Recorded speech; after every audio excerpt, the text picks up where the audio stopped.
ಜನರ ಜೊತೆಗೆ ಕಳ್ಳರು ಸಹ ಈ ಸಿಲಿಂಡರ್ ಅನ್ನ ಕದಿಯುವಂತಹ ಕೆಲಸವನ್ನ ಮಾಡ್ತಾ ಇದ್ದಾರೆ. ಹಾಗಾಗಿ ಈಗ ಕಳ್ಳರು ಸಹ ಸಿಲಿಂಡರ್ನ ಕದಿಯೋದಕ್ಕೆ ಯಾವಾಗ ಶುರು ಮಾಡ್ತಾರಲ್ಲ, ಇದರಿಂದ ಜನರಿಗೂ ಸಹ ಆತಂಕ ಸೃಷ್ಟಿ ಆಗ್ಬಿಟ್ಟಿದೆ. ನಮ್ಮ ಸಿಲಿಂಡರ್ಗಳನ್ನ ಸೇಫ್ ಆಗಿ ಇಟ್ಕೊಳ್ಬೇಕು ಅಂತ. ಏನೋ ಇಸ್ರೇಲ್ ಮತ್ತು ಇರಾನ್ ವಾರ್ ಎಫೆಕ್ಟ್ ನಿಂದಾಗಿ ಗ್ಯಾಸ್ ಸಿಲಿಂಡರ್ ಕಳ್ಳತನ ನಡೀತಾ ಇದೆ. ಮನೆ ಕಾಂಪೌಂಡ್ ಒಳಗಡೆ ಇರುವಂತಹ ಗ್ಯಾಸ್ ಸಿಲಿಂಡರ್ನ ಕದ್ದು ಆ ಕಳ್ಳ ಎಸ್ಕೇಪ್ ಆಗಿದ್ದಾನೆ. ಫಿಲ್ ಇರುವಂತಹ ಗ್ಯಾಸ್ ಅನ್ನ ನಿನ್ನೆ ಚನ್ನಪಟ್ಟಣದ ಮನೆಯೊಂದರಲ್ಲಿ ಗ್ಯಾಸ್ ಕಳ್ಳತನವನ್ನ ಮಾಡಿದಾನೆ ಕಳ್ಳ.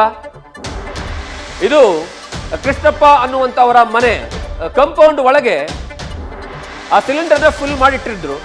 ಆದರೆ ಈಗ ಸಿಲಿಂಡರ್ ಪೂರೈಕೆಯಲ್ಲಿ ವ್ಯತ್ಯಯ ಆಗ್ತಾ ಇರುವಂತಹ ಕಾರಣಗಳಿಗಾಗಿ ಆ ಸಿಲಿಂಡರ್ನ ಕಳ್ಳತನ ಮಾಡಲಾಗಿದೆ.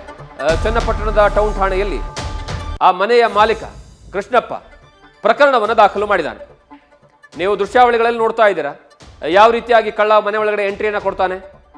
ಮನೆ ಒಳಗಡೆ ಎಂಟ್ರಿಯನ್ನು ಕೊಟ್ಟು ಆರಾಮಾಗಿ ಸಲೀಸಾಗಿ ಅಲ್ಲಿ ಬೈಕ್ಗಳಿದ್ದಾವೆ, ಸೈಕಲ್ ಇದ್ದಾವೆ, ಅದು ಯಾವುದನ್ನು ಮುಟ್ಟಲ್ಲ ಅವನು.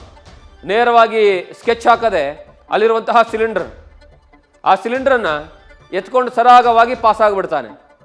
ಒಂದು ರೀತಿಯಲ್ಲಿ ಯಾರೂ ಸಹ ಈ ರೀತಿಯಾದಂಥ ಸಿಲಿಂಡರ್ ಕಳ್ಳತನ ಆಗುತ್ತೆ ಅಂತ ಎಕ್ಸ್ಪೆಕ್ಟೇಷನ್ ಇಟ್ಕೊಂಡಿರಲಿಲ್ಲ. ಒಂದು ಹಂತದಲ್ಲಿ ಅಭಾವ ಸೃಷ್ಟಿಯಾಯಿತು ಅಂದರೆ ಏನು ಬೇಕಾದ್ರೂ ಕಳ್ಳತನ ಆಗುತ್ತೆ ಅನ್ನೋದಕ್ಕೆ ಬೆಸ್ಟ್ ಎಕ್ಸಾಂಪಲ್ ಈ ಸಿಲಿಂಡರ್ ಕಳ್ಳತನ.